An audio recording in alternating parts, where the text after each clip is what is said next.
할렐루야. 우리 주 예수 그리스도의 은혜와 평강이 오늘 이 밤 예배의 자리, 기도의 자리에 나오신 모든 성도님들과 여러분의 가정에, 또 삶의 모든 지경 위에, 온라인으로 예배하시는 모든 분들 위에 충만하게 임하시기를 간절히 축복합니다. 서로 이렇게 인사하겠습니다. 잘 오셨습니다. 축복합니다. 사랑합니다. 이렇게 한번 인사할까요? 명절 지나서 보니 얼굴이 달 것 같아지셨어요. 네, 제 얼굴이 달 것 같이 됐습니다. 네, 추석 명절 기나긴 연휴 동안 다 평안하시고 행복하셨는 줄로 믿습니다. 주님의 평강이 여러분의 가정에 놀랍게 역사하셨는 줄로 믿습니다. 오늘 함께 나눌 말씀은 능력 주신 이유라고 하는 제목으로 오늘 사사기 16장 본문의 말씀을 풀어가면서 또 삼손의 생애를 이야기하면서 오늘 우리에게 주시는 하나님의 음성에 귀 기울이며 함께 은혜를 나누겠습니다. 여러분이 생각하시기에 가장 힘이 센 사람, 힘이 센 장사라면 누가 떠오르십니까? 벌써 정답이 나왔네요.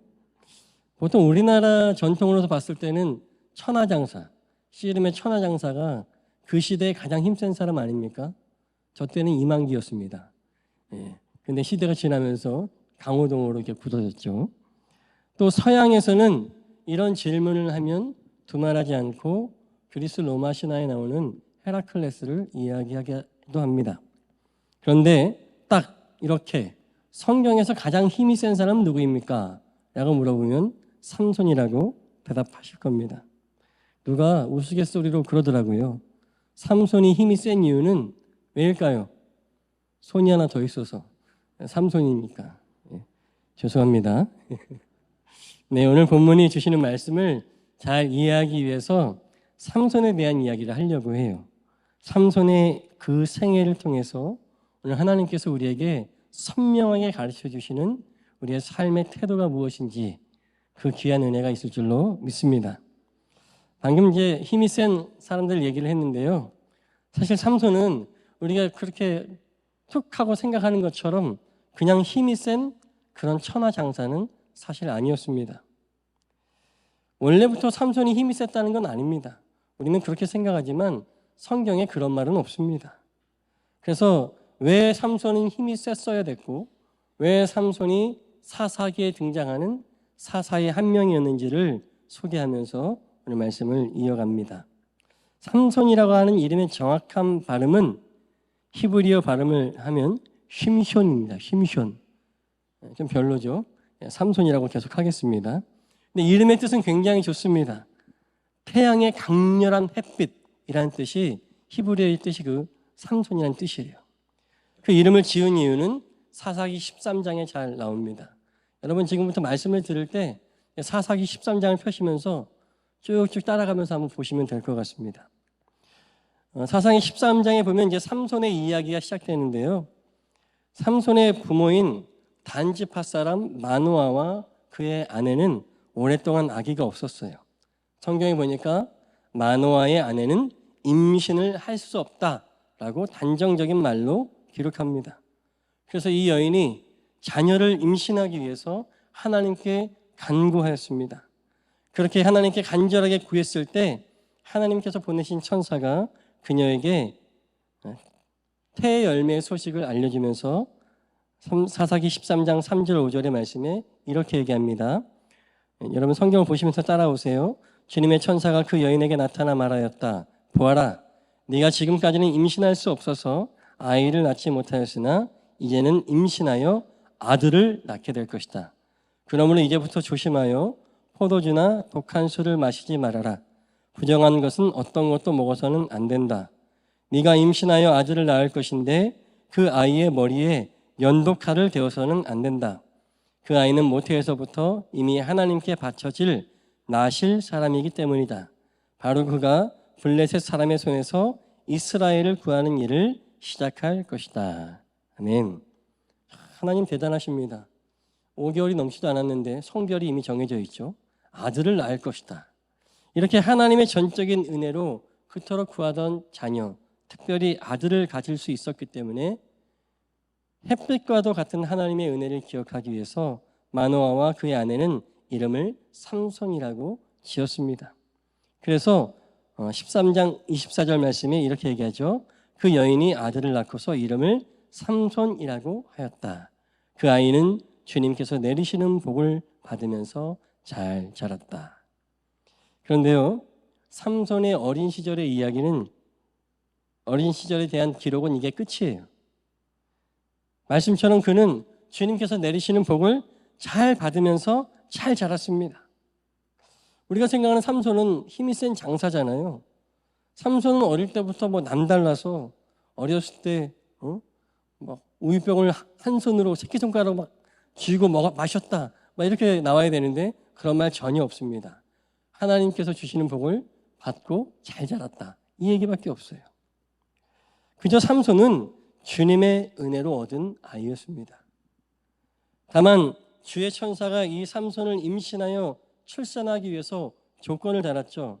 엄마나 그 이후에 출산한 아들도 포도주나 독한 술을 마시지 말고, 부정한 것은 어떤 것도 먹지 말고, 특별히 아이의 머리에 면도칼을, 즉 머리를 자르지 말라라고 당부하였습니다. 왜냐하면 하나님의 은혜로 얻은 이 아이는 이미 하나님께 바쳐질 나실 사람이다라고 말씀하고 계십니다.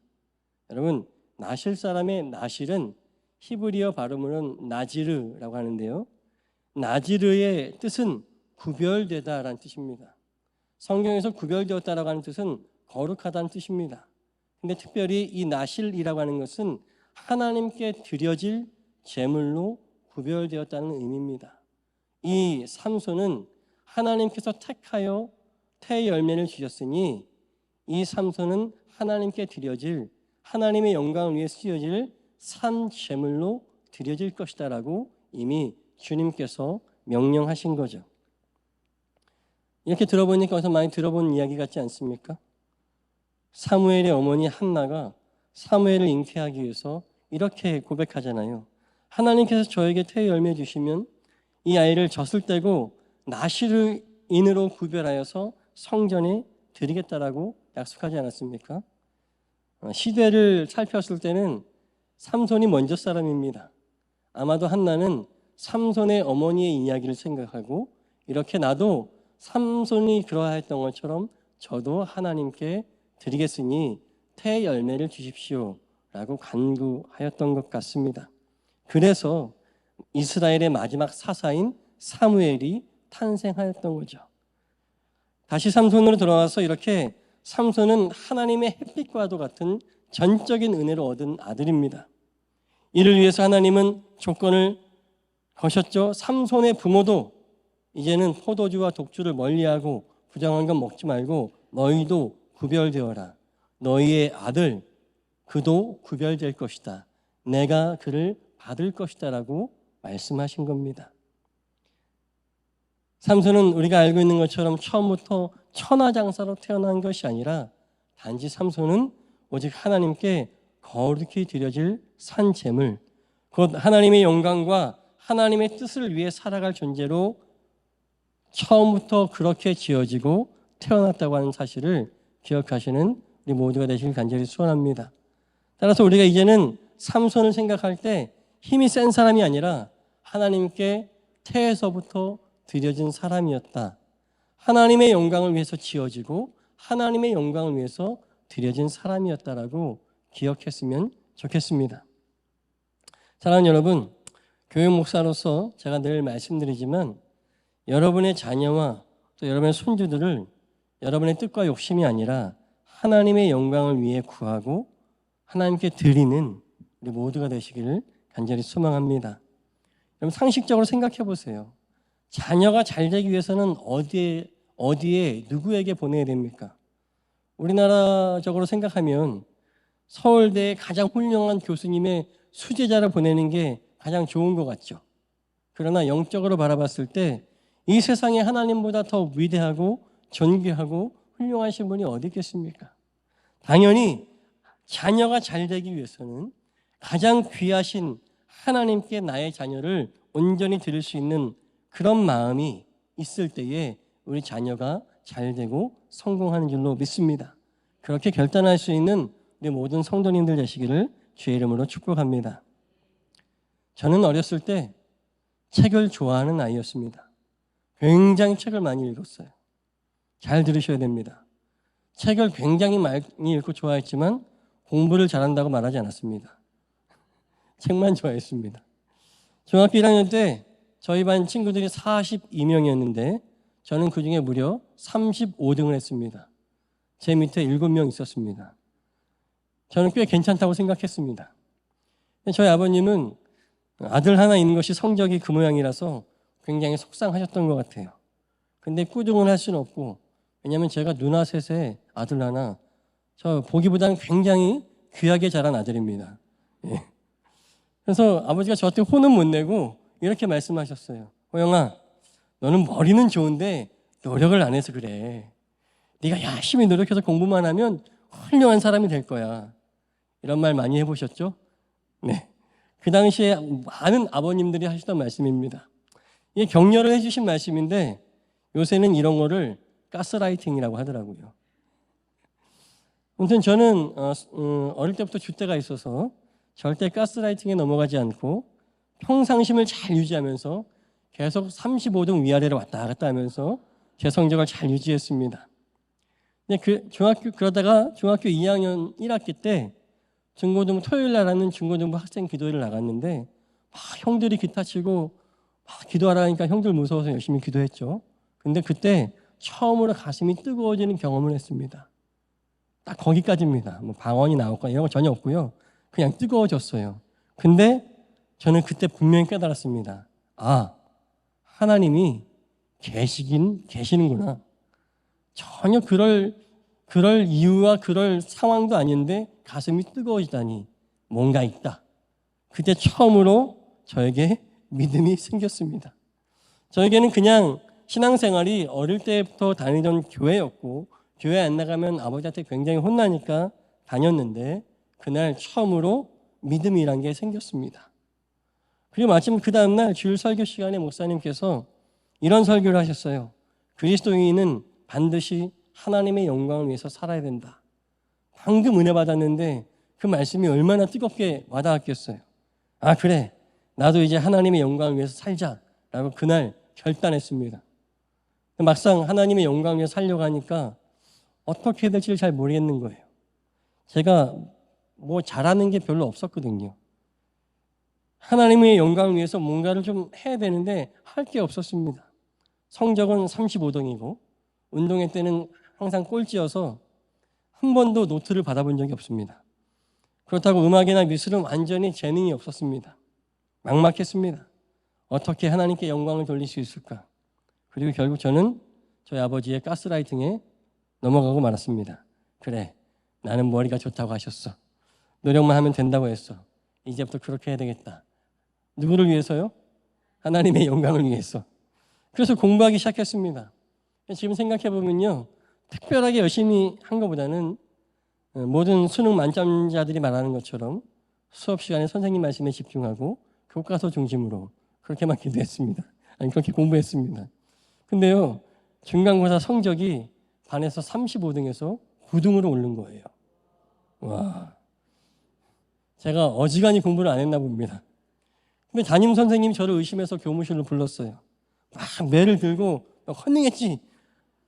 담임 선생님 마음에는 이 아이는 반드시 컨닝을 했어. 확정적인 마음으로 막 매를 들고 야단치는데 제가 손 들고 울면서 선생님이 물어보는 문제에 다 대답을 했습니다. 그랬더니 선생님이 굉장히 미안해 하시면서 저를 장학생으로 초대해 주셨어요. 그래서 성적 진보 장학금 그런 게 있더라고요. 없던 건데 만든 걸 수도 있습니다.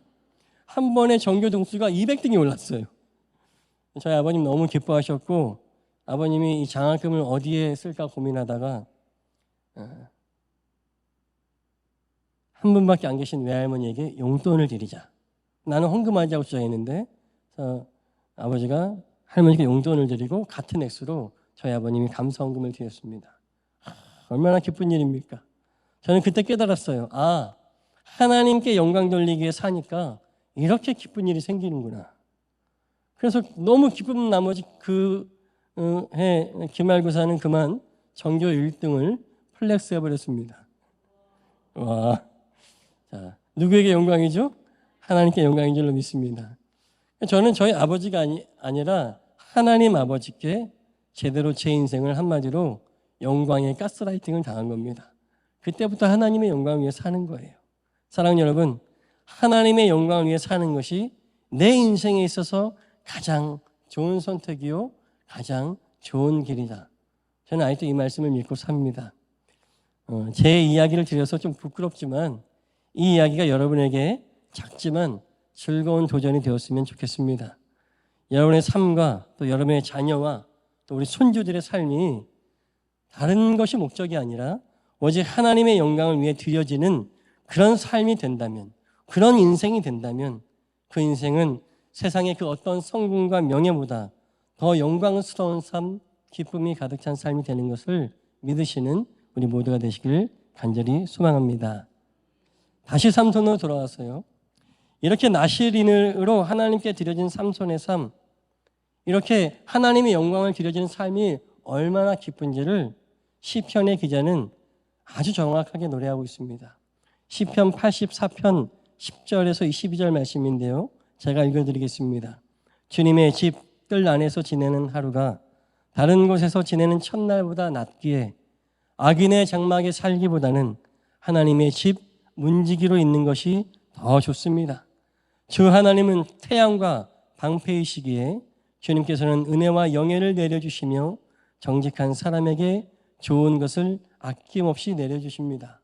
만군의 주님, 주님을 신뢰하는 사람에게는 복이 있습니다. 아멘. 할렐루야. 아멘, 아멘이죠.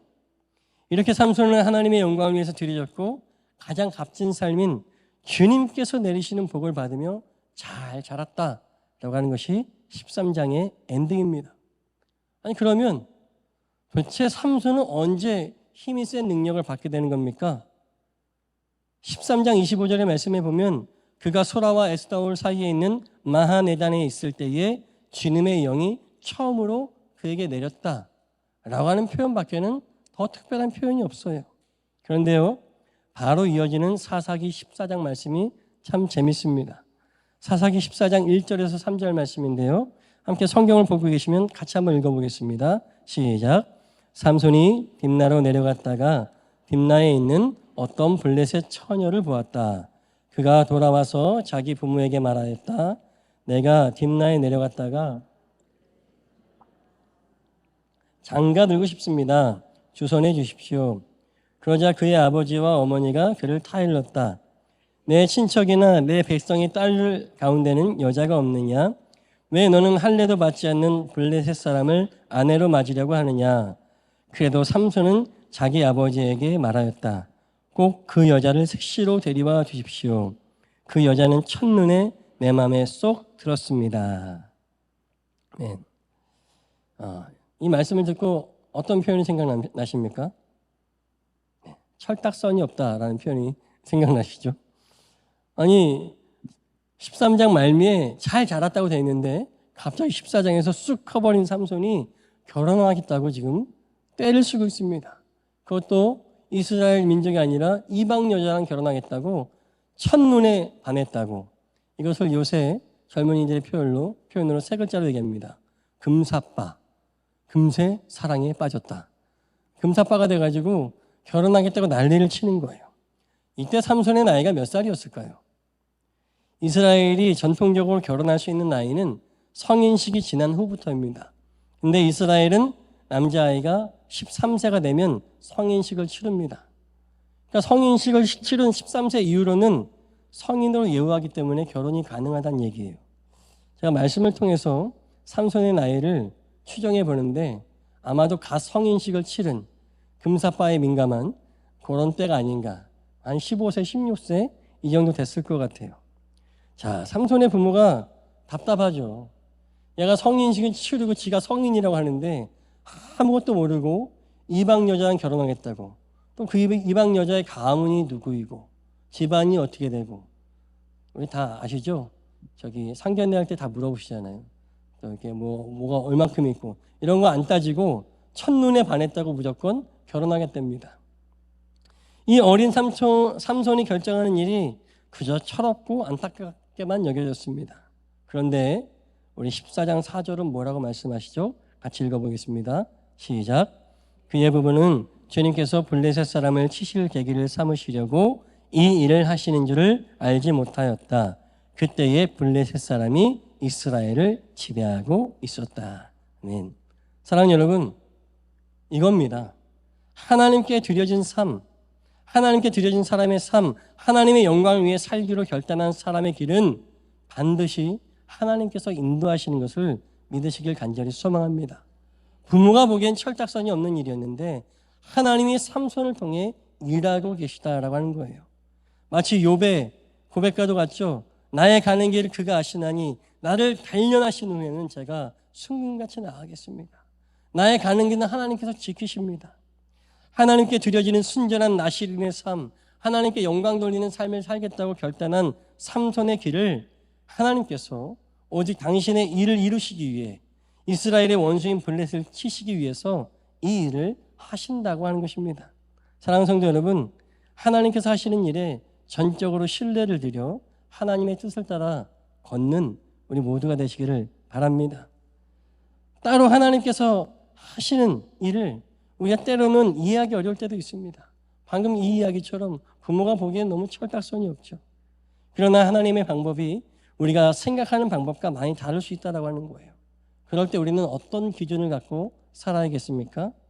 그 기준은 바로 우리의 영적 생활, 예배 생활, 기도 생활, 우리의 신앙의 발걸음을 살펴봐야 한다고 하는 것입니다. 인생에 역경이 오고 환란이 올 때라도 하나님을 향한 우리의 예배의 마음이 여전히 뜨거운 마음이 변치 않는다면 반드시 그 인생의 여정을 하나님께서 주관하시고 인도하시는 줄로 믿습니다. 제일 안타까운 분들이 누군지 아세요? 잘 나오던 집사님이 안 나오셔서 실망하면 집사님 무슨 일 있으세요? 제가 요새 힘들어서요. 상황 정리되면 다시 나갈게요. 이런 미련한 말이 어디 있습니까? 어려움과 역경 가운데 하나님의 은혜를 구하려고 여지까지 신앙생활 잘 해왔는데 하나님의 은혜를, 하나님의 만지심을, 하나님의 인도하심을 겪어야 될 때에 내가 알아서 할 테니까, 내가 잘 정리되면 내가 알아서 나갈 테니까 그만 가세요. 이런 말이 어디 있습니까? 사랑하는 여러분, 영적으로 어렵게 힘들 때 하나님께서 나의 길을 인도하신다고 하는 굳건한 믿음을 갖고 예배생활, 영적 생활에 더욱 힘을 쓰시는 우리 모두가 되시길 간절히 소망합니다. 내 삶에 역사하시는 하나님이 내게 하시는 일은 반드시 하나님의 영광이라고 하는 가장 최선의 선택을 위해 우리에게 선하게 일하시는 하나님이시다라고 하는 것을 굳건히 믿어야 할 것입니다. 여러분, 지금 여러분의 삶이 어떻습니까? 코로나 끝나고 좀 막막하지 않습니까? 답답하지 않습니까? 또 때로는 까닭 모를 오해를 받고 마음의 어려움과 분주함이 있지 않습니까? 그럴 때일수록 더욱 예배하며 기도하며 하나님의 뜻을 구하시는 우리 모두가 되시길 간절히 소망합니다. 삼손이 어떤 사람입니까? 그는 어떤 상황에서도 드려진 나실인의 삶으로 부정한 것을 먹지 않으며 하나님을 예배하는 일을 잊지 않았던 사람입니다. 그런 삼손이기에 하나님이 그를 사용하신다. 나실인, 받쳐진 인생이기에 하나님이 쓰신다라고 하는 것입니다. 오늘 우리의 마음이 하나님께 드려지는 귀한 밤 되시기를, 하나님이 쓰시는 귀한 인생 되시기를 간절히 소망합니다. 이렇게 부모가 삼손의 뜻을 이기지 못해서 블레셋 여인이 있는 딥나로 내려갈 때 드디어 일이 생겼습니다. 사사기 14장 5절과 6절 같이 읽겠습니다. 삼손이 부모와 함께 딥나로 내려가서 딥나에 있는 어떤 포도원에 이르렀다. 그런데 갑자기 어린 사자 한 마리가 으르렁거리며 그에게 달려들었다. 그때 주님의 영이 삼손에게 세차게 내리쳤으므로 손에 아무것도 가진 것이 없이 그 사자를 염소 새끼 찢듯이 찢어 죽였다. 그러나 그는 이 일을 부모에게 말하지 않았다. 아멘. 드디어 여기서 삼손의 힘이 발현됩니다. 우리가 그렇게 알고 있던 천하장사 삼손이 드디어 등장합니다. 오늘 이 말씀이 이 부분에서 굉장히 중요한 포인트입니다. 삼손은 원래 그렇게 대단히 힘이 센 사람은 아니었을 것 같습니다. 물론 다른 사람보다 몸집이 더 있고 더 힘이 좀 셌을 수도 있지만 오늘 말씀에 뭐라고 써 있습니까? 사자를 염소 새끼 찢어 죽이듯이 찢어 죽인다고. 저는 염소 새끼도 찢기 힘들 것 같은데 사자를 그렇게, 이건 힘센 장사도 어려운 일이죠. 이것은 사람의 힘이 아니라 신적인 힘, 하나님께서 그의 영을 삼손에게 하나님의 일을 위해 세차게 내려주실 때에 삼손은 비로소 신적인 힘, 천하장사 힘을 발휘하게 되었다라고 하는 것입니다. 자, 성경에서 이런 상황이 계속해서 나옵니다. 14장 17절에서 19절 말씀. 그러나 그의 아내는 삼손에게 1일이나 계속되는 잔치 기간에 계속 울면서 졸라댔다. 이랬지 되던 날 삼손은 드디어 아내에게 수수께끼의 해답을 말해버리고 말았다. 그러자 아내가 그 해답을 자기 동족 사람들에게 알려주었다. 이랬지 되던 날 해가 지기 전에 그 성읍 사람들이 삼손에게 말하였다. 무엇이 꿀보다 더 달겠으며 무엇이 사자보다 더 강하겠느냐? 삼손이 그들에게 대답하였다. 나의 암소로 밭을 갈지 않았더라면 이 수수께끼의 해답을 어찌 찾았으랴.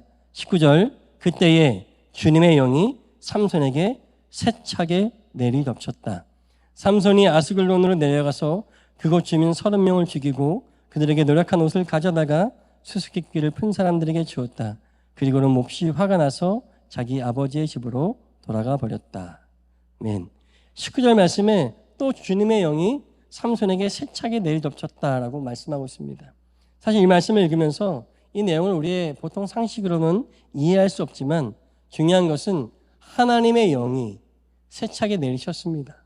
하나님께서 이 일을 계획하시고 주도하셨다는 겁니다. 주님의 영이 세차게 삼손에게 내렸을 때에 그는 신적인 힘으로 아스글론에 있는 블레셋 사람을 그 30명을 쳤다라고 얘기합니다. 아스글론은 블레셋의 아주 굳건한 요새였고 삼손이 아스글론에 내려가 처음 만난 그 30명은 당연히 그 요새를 지키는 병사였을 것입니다. 한 청년의 힘으로 전문적으로 군사훈련을 받은 30명의 병사를 상대하여서 이기는 것이 쉬운 일입니까? 하나님의 영이 세차게 임하지 않으면 일어날 수 없는 일입니다. 또 15장 13절 14절에 또 나옵니다. 13절 말씀에 그들은 삼손에게 다짐하였다. 결코 죽이지 않겠소. 우리는 당신을 묶어서 그들에게 넘겨만 주겠소. 결코 우리가 당신을 죽이지는 않겠소. 그리고 그들은 새 밧줄 2개로 그를 묶어서 바위 동굴에서 데리고 나왔다. 삼손이 레히에 이르자 블레셋 사람들이 마주 나오며 그에게 소리를 질렀다. 그때 주님의 영이 그에게 세차게 내리니 그의 팔을 동여매었던 밧줄이 불에 탄 삼오라기처럼 같이 되어서 팔에서 맥없이 끊어져 나갔다. 여러분, 새 밧줄은요 사람의 힘으로, 장정 하나의 힘으로 끊을 수 없는 겁니다. 2개로 묶었는데 하나님의 영이 또 세차게 임하시니 그냥 불에 탄 삼오라기처럼 툭 하고 끊어져 버렸다라고 하는 것입니다. 그 이후에 계속해서 보면 15절 말씀에 마침 삼손은 싱싱한 당나귀 턱뼈 하나가 있는 것을 보고 그것을 손에 집어들고 블레셋 사람을 1000명이나 쳐 죽이고 나서 이렇게 외쳤다. 나귀 턱뼈 하나로 죽음을 무더기로 쌓았다. 나귀 턱뼈 하나로 1000명이나 쳐 죽였다. 이 역시도 사람의 힘으로 할 수 있는 일이 아닙니다. 하나님의 영이 임하셔야 힘이 생기는 거죠. 여러분, 삼손은 타고난 천하장사가 아니라 하나님의 역사를 이루실 때, 하나님의 영광을 위해서 하나님이 그 일을 이루실 때마다 그 영을 세차게 내려주셔서 힘을 주셨다고 하는 것입니다. 삼손의 능력을 부러워하시는 것이 아니라 우리가 하나님의 영광을 위해서 하나님의 일을 감당할 때에는 우리에게도 하나님의 영이 세차게 오셔서 누군가에게는 힘을 주고 누군가에게는 재능을 주고 누군가에게는 지식을 주고 누군가에게는 다른 나아갈 힘을 주신다라고 하는 것입니다. 할렐루야. 하나님의 영광을 위해 사는 인생에게 힘이 주어지는 거지 삼손이 애초부터 천하장사 아니었다라고 하는 것입니다. 말씀을 볼 때마다 저는 사실 삼손의 이야기를 읽을 때마다 불편한 것이 있습니다. 여러분들 지금 저랑 같이 읽어보셨는데 삼손이 정상적인 애 같지는 않죠. 좀 괴팍하고 좀 미련하기도 하고 왜 그런지, 또 승질이 나면 1000명이나 쳐 죽이고 좋다고 하는, 삼손이 꼭 바르고 거룩한 결정을 내리는 것 같지 않은데 왜 주님의 영이 그때마다 세차게 임하셔서 하나님의 힘을 쓰시게 하는지 의문이 생깁니다. 왜일까요? 하나님이 왜 이렇게 일하시는 걸까요? 자, 사사기에 삼손을 다루는 장이 13장에서 16장까지입니다. 이 4장의 말씀에 삼손이 블레셋 사람들이 다스리던 시대에 20년 동안 이스라엘의 사사로 있었다라고 하는 말이 2번 나옵니다. 15장 20절에 16장 31절에. 여러분, 사사가 뭐 하는 사람입니까? 사사는 다른 말로 판관이라고 합니다. 영어로는 judge라고 합니다. 이 사람은 하나님의 음성을 따라 이스라엘 백성의 일을 판결하고 백성을 다스리는, 백성을 통치하는 사람입니다. 하지만 지금까지 삼손의 행적에서 한 번도 이 사람이 이스라엘을 다스리고 판결한 일이 한 번도 없습니다. 그냥 금세 이방인에 빠져가지고 결혼하려다가 사고 나고 또 이리 치고 저리 치고 그런 일밖에 없었어요. 실제로 성경에서는 한 번도 삼손이 이스라엘 백성을 다스린 일이 한 번도 나오지 않습니다. 그런데 왜 성경은 삼손이 20해 동안 이스라엘의 사사라고 말하는 겁니까? 여러분, 사사라고 하는 사람들의 정확한 역할은, 하나님의 사람의 정확한 역할은 이스라엘의 일을 판결하고 통치하는 역할이 아닙니다. 사사의 역할은, 하나님의 사람의 역할은 무엇입니까? 그들의 존재를 통해서 하나님이 살아계시고 역사하심을 나타내고 하나님의 영광을 드러내는 것이 그들의 역할입니다. 판결하고 통치하는 건 부수적인 거죠. 이것이 바로 사사의 역할, 하나님의 사람들의 역할, 더 나아가 오늘 우리 성도님들의, 그리스도인들의 역할인 것을 깨닫기를 간절히 소망합니다. 이스라엘이 출애굽하여 가나안 정복을 시작할 때 가나안 사람들이 벌벌 떨었잖아요. 왜 벌벌 떨었습니까? 이스라엘의 신 여호와 하나님께서 어떻게 홍해를 가르고 애굽의 병사들을 수장시켰는지, 하늘의 해를 멈추고 미디안 족속들을 멸절시켰는지를 들었기 때문에 그렇습니다. 가나안 백성들은 모세를, 여호수아를 무서워하는 것이 아니라 그들을 통해 일하시는 여호와 하나님을 두려워하는 것입니다. 두려움은 다른 말로 경외하다는 말이고, 이것은 하나님의 영광이 드러나는 일이었다라고 하는 것입니다. 즉 평범한 사람인 삼손에게 하나님의 영이 세차게 임하실 때마다 놀라운 역사가 일어난 것을 보고 블레셋 사람들은 여호와 하나님이 일하신다라고 보고 두려워 떨 수밖에 없었다라고 하는 것입니다. 사실 삼손은요, 그냥 자연인 삼손입니다. 그 사람은 아무것도 아닌 사람이에요. 그런데 그는 다만 특별한 것이 있다면 그는 하나님께 드려진 사람이에요. 나실인이었어요. 그래서 블레셋은 이 삼손을 그저 이스라엘의 작은 지파의 어느 한 이름 없는 남자의 아들로서 두려워하는 것이 아니라 하나님의 영광이 드러나고 하나님의 위엄이, 하나님의 능력이 드러나는 이 삼손을 블레셋은 국가적인 차원에서 대적할 수밖에 없었다라고 하는 것입니다. 삼손은 하나님의 영이 임하여서 하나님의 권능을 드러내므로, 하나님의 영광을 드러내므로 이스라엘을 그렇게 다스린 겁니다. 블레셋이 무서워 떨 때마다 이스라엘 백성은 하나님의 능력이 나타남을 바라보고 하나님의 영광을 높이고 찬미함으로 이스라엘을 통치하였다라고 하는 것입니다. 사랑하는 여러분, 꼭 우리 성도가 중요한 위치에서 올라가서 어떤 권력과 명예를 가져야만 하나님의 영광과 권능을 드러낸다? 아닙니다. 물론 그러면 좋겠죠. 하지만 꼭 그래야 되는 것은 아닙니다. 바로 지금 내게 주어진 자리에서 하나님께 드려진 자로서 하나님의 뜻을 이루어내는 삶을 통해서 우리는 선한 영향력, 하나님의 영광을 드러내고 하나님의 통치하심을 드러낼 수 있다는 사실을 깨닫기를 간절히 소망합니다. 삼손이나 우리나 다를 것이 없다는 거예요. 하나님의 영광을 위해서 힘을 구할 때 하나님이 그 일을 이루시기 위해서 우리에게 능력 주시는 겁니다. 쉽게 설명해 드리면, 옛날에 이런 얘기 많이 들었죠. 참 잘하는 어떤 성도의 삶을 통해서 그 회사 사람들이, 이웃들이 역시 하나님 믿는 사람은 틀려, 역시 예수 믿는 사람이라 다른가 봐, 이런 얘기들을 종종 했습니다. 근데 이런 평판이 나오기 시작하면요, 그 사람들은 더 이상 그 성도를 함부로 대하지 못합니다.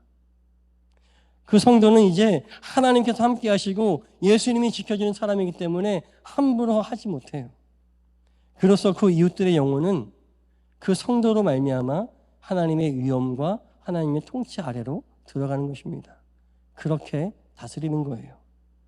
사랑하는 여러분, 하나님께 영광 돌리는 삶 위해서 갑자기 여러분의 삶을 다 뒤집어 엎거나 급작스러운 변화를 가지려고 할 필요는 없습니다. 평생 한 번도 와이프한테 사랑한다는 얘기 안 해봤는데 느끼하게 사랑해. 처음부터 이렇게 하실 필요 없습니다. 보통 그렇게 하면 사람들이 이렇게 얘기합니다. 죽을 때가 됐나 보네. 여러분, 하나님께 영광 돌리는 삶은 여러분에게 주어진 삶, 거기에서 하나님의 말씀이 이루어지도록 힘써 애쓰고 노력하시고 인내와 절제로 그 명령하신 삶을 살아내는 것임을 깨닫기를 간절히 소망합니다. 인내하고 절제하십시오. 순종하십시오. 삼손 사실 대단한 사람 아니에요. 그는 평범한 한 청년이었습니다. 그 삶의 놀라운 능력을 드러내시는 이유가 무엇입니까? 그는 하나님께 드려진 자, 그 삶을 드려진 나시린이었기 때문에 그와 동행하시고 능력 주셔서 하나님의 존귀와 위엄으로 이스라엘을 20년 동안 하나님의 임재하심으로 다스리게 하셨습니다. 지금은 우리가 연약하여도 나의 삶에서 하나님의 영광을 위해 살기 위해 애쓰고 노력하시는 우리 모두가 되시길 간절히 소망합니다. 하나님의 때가 이르고 하나님이 원하실 때에 주님의 영이 우리에게 세차게 임하실 겁니다. 우리의 삶이 능력의 삶, 권능의 삶, 주님의 영광을 높이 드러내는 삶 되시기를 간절히 소망합니다. 자, 마지막으로 오늘 본문 얘기하고 말씀을 마치려고 합니다. 삼손이 어리석게도 들릴라의 꾀임에 속아서 자기의 능력이 어디서 나온지 결국 술술 풀었잖아요. 머리카락이 잘리고 7가닥 머리카락이 잘려서 힘을 뺏겼습니다. 여러분, 삼손의 능력이 머리카락이 있었습니까? 그러면 다시 머리가 자라면 힘이 생겨납니까? 아닙니다. 머리카락에 힘이 있는 것이 아니라 하나님께 거룩히 드려지는 삶에 힘이 있다고 하는 거예요. 그는 나시린이었기 때문에 머리카락이 잘렸을 때 더 이상 하나님께 드려지는 삶을 살 수 없는 존재가 되었습니다. 그래서 힘이 없는 거예요. 물론 그렇다고 해서 오늘 우리도 이제 머리 기를 거예요. 7매듭을 묶고 저도 이제 구할 거예요. 시대가 좀 다르잖아요. 오늘에겐 다른 방식으로 다가오는 거예요. 머리카락이라고 하는 어떤 그 상징이 아니라 실제적으로 내가 예수 그리스도께 나의 마음이 삶이 온전히 드려졌는가? 내가 지금 하나님의 영광을 위해 사는 삶인가? 내가 자녀를 위해 기도할 때 우리 아들 잘 되라고 기도하는 게 아니라 주님 우리 아들 통해 하나님 영광 받으세요 라고 기도하는가? 그 드리는 삶에 신적인 놀라운 능력이 있다는 겁니다. 왜 오늘 우리 성도의 삶에 힘이 없고 왜 권세가 없습니까? 왜 구한말에 최건능 목사님은 예수천국 불신지옥을 외치면 동네 사람들이 잠을 못 자고 교회로 나와서 하나님을 예배하는데 왜 오늘날 우리가 예수천국 불신지옥 외치면 무지한 광신도라고 하는 조롱을 받습니까? 그 이유는 우리 성도의 삶이 하나님 앞에 바르고 온전케 드려지지 못함에 있다고 하는 것을 깨닫기를 소망합니다. 22절 말씀에 16장 21절 말씀에 삼손의 깎였던 머리털이 다시 자라기 시작하였다고 기록합니다. 머리털이 자라면 힘이 생깁니까? 아니요. 그러나 삼손은 머리털이 자람으로 다시 하나님께 드려질 준비가 되었습니다. 이 마지막으로 사사기 16장 28절에서 30절 말씀 함께 읽겠습니다. 시작. 그때에 삼손이 주님께 부르짖으며 간구하였다. 주 하나님, 나를 기억하여 주시기를 간절히 바랍니다. 하나님, 이번 한 번만 힘을 주시기를 간절히 바랍니다. 나의 두 눈을 뽑은 블레셋 사람들에게 단번에 원수를 갚게 하여 주십시오. 그런 다음에 삼손은 그 신전을 버티고 있는 가운데의 두 기둥을 하나는 왼손으로 또 하나는 오른손으로 붙잡았다. 그리고 그가 블레셋 사람들과 함께 죽게 하여 주십시오 하고 외치며 있는 힘을 다하여 기둥을 밀어내니 그 신전이 무너져 내려 통치자들과 모든 백성이 돌더미에 깔렸다. 삼손이 죽으면서 죽인 사람이 그가 살았을 때에 죽인 사람들보다도 더 많았다. 아멘. 다시 준비가 된 삼손은 어떻게 기도합니까? 주님, 내 생명 드리겠사오니 이번 한 번만 힘을 주시기를, 하나님의 영이 다시 저에게 세차게 임하시기를 원합니다. 저의 잘못을 뉘우치고 저의 실수를 회복하고 땅에 떨어진 하나님의 영광을 다시 드러내겠습니다라고 목숨을 내어놓고 생명을 들여 간구하였을 때에 하나님은 그에게 세찬 영, 힘을 허락하여 주셔서 그 엄청나게 큰 다곤 신전을 무너뜨리고 거기 있는 모든 지도자들, 모든 블레셋의 이방 족속들을 멸하는 놀라운 일을 일으켰다라고 하는 것입니다. 이는 삼손이 생전에 행하였던 일보다 더 크고 위대한 일, 그리고 이 일은 사실상 블레셋이라고 하는 나라를 무너뜨렸습니다. 실제로 사사기 16장 이후부터는요, 블레셋이라는 이름이 단 한 번도 거론되지 않습니다. 삼손으로 인해서 멸망했기 때문에 그렇습니다. 사랑하는 여러분, 하나님께서 어떤 사람에게 능력 주십니까? 실패한 인생 삼손이었습니다. 그는 나실인으로서 잘 살아가는 것 같았는데 꺾였습니다. 실수했습니다. 머리가 잘렸습니다. 눈이 뽑혔습니다. 조롱당하였습니다. 그러나 그는 다시 준비가 되었을 때 다시 하나님께 자신을 드리기를 원했고, 하나님의 영광을 위해 자신이 죽기를 결단하였을 때 이스라엘을 괴롭히던 블레셋을 그 이름을 이 땅에서 지워버리는 놀라운 역사가 일어났던 것입니다. 한 번도 이스라엘을 다스리지 않았지만 그의 삶을 통해서, 그의 영광 돌린 헌신의 삶을 통해서 드러나는 하나님의 영광이 20년 동안 삼손이 사사로 있었다라고 하나님의 영광을 기록하는 이 성경은 분명하게 선명하게 기록하고 있는 것입니다. 오늘 말씀의 제목이 능력 주신 이유입니다. 여러분이 하나님께서 여러분에게 능력 주신 이유가 무엇입니까? 여러분의 능력을 구하는 이유가 무엇입니까? 나 잘 살라고? 나 평안해지려고? 아니요, 결단코 아닙니다. 주님께서 우리에게 능력 주시는 이유는 우리가 하나님의 영광 위에 살라고 하시는 하나님의 준엄한 명령인 것을 기억하시기 바랍니다. 여러분, 능력 있는 삶을 살고자 하십니까? 그러면 하나님의 영광 위에 살겠다고 결단하시기 바랍니다. 이것은 선택이 아니에요. 우리가 성도라면, 그리스도인이라면 우리의 사명인 것을 기억해야 합니다. 삼손은요, 레위인도 제사장도 아니었어요. 그렇다고 이스라엘 백성이 추대하는 대단한 유다 가문이 아니요, 아주 삐리리한 단지파의 어느 필부의 아들이었습니다. 그가 죽어서 어디에 묻혔는지 아세요? 그렇게 위대한 일을 하고도 아버지의 무덤에 묻혔어요. 묻힐 데가 없어서. 그게 특별한 것이 있다면 그는 하나님께 드려진 삶이었고, 실패한 이후에도 하나님, 제가 하나님께 다시 드려지기 원합니다. 주님께서 원하신다면 나의 생명을 가져가서 줬사오니 나를 받아주시옵소서. 내가 마지막 죽기까지 하나님의 영광 위에 살겠습니다라고 결단하였을 때 놀라운 위대한 하나님의 역사가 일어난 것입니다. 우리의 신분과 위치가 대단하지 않아도 좋습니다. 그저 우리의 삶이 하나님께 드려진 삶 되시기를 간절히 소망합니다. 여러분의 자녀와 손주들, 제발 너 하나님의 영광을 위해 살라고 등을 두들기면서라도 해야 돼요. 엄마 아빠 나 이제 성인이니까 제 믿음, 제 신앙 제가 알아서 할게요. 아니요, 다리를 붙들고 빗자루를 때려서라도 예배 자리에 앉혀야 돼요. 너 그렇게 태어난 인생 아니야. 너 하나님의 영광 위에 부름받고 지어진 인생이야. 그렇게 우리가 자녀들을 교육해야 됩니다. 그렇게 우리의 삶이 하나님께 드려져야 할 줄로 믿습니다.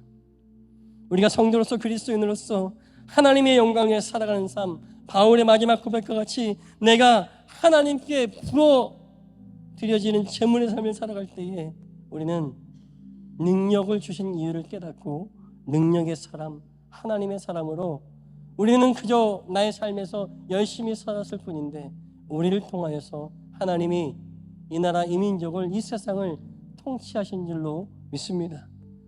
그런 우리의 삶, 능력의 삶, 하나님의 영광이 드러나는 삶을 살아가시는 우리 모두가 되시기를 주의 이름으로 간절히 축원드립니다. 아멘.